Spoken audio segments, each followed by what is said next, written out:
नमस्कार दोस्तों, स्वागत है आपका हमारे YouTube चैनल वॉर शॉट 2.0 में। तो दोस्तों, चीन के अंदर इस समय हालात बहुत बुरे हैं और आगे इससे भी ज़्यादा बदतर होने वाले हैं। अब आपके दिमाग में एक सवाल उठ रहा होगा कि आखिर चीन में हुआ क्या है। दरअसल दोस्तों, चीन की इकोनॉमी को एक बड़ा झटका लगा है और वह झटका लगा है रियल एस्टेट सेक्टर की ओर से। आखिर ये सारा मैटर है क्या, चलिए इसे मैं आपको आसान भाषा में समझाता हूँ। दोस्तों, काफी समय से देखा जा रहा है कि जो चीन की रियल एस्टेट सेक्टर की बड़ी बड़ी कंपनियां हैं वो डिफॉल्टर होती जा रही हैं और अब उसमें चीन की सबसे बड़ी रियल एस्टेट कंपनी का नाम भी जुड़ गया है।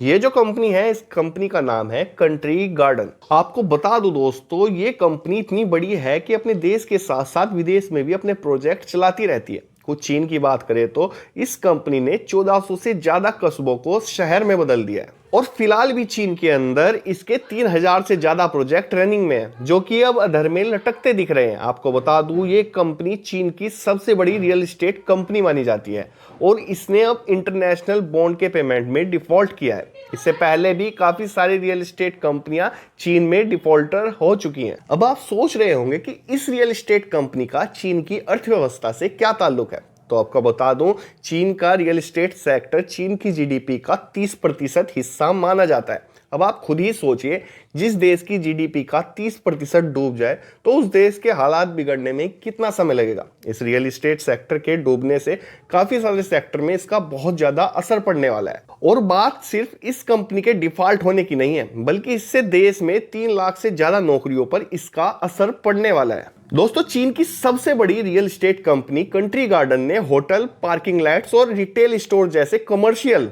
रियल एस्टेट प्रोजेक्ट पर भी काम किया है। इनमें करीब 3 लाख लोग काम करते थे, मगर कंपनी के दिवालिया होने से अब इन 3 लाख लोगों के रोजगार पर संकट आ गया। कुछ दिन पहले चीन में अपार्टमेंट की बिक्री हुई थी।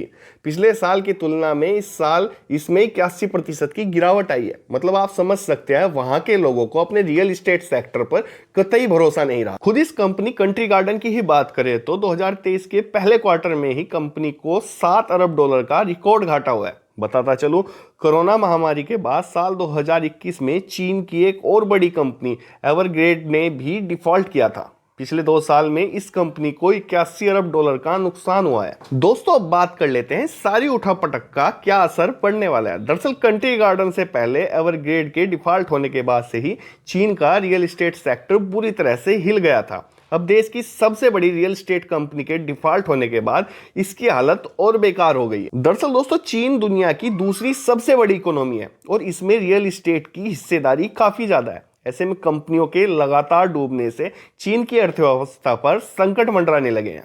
आईएमएफ की बात करें तो खुद आईएमएफ का कहना है कि अगर चीन की इकोनॉमी डूबी तो इसका असर पूरी दुनिया को देखना पड़ेगा।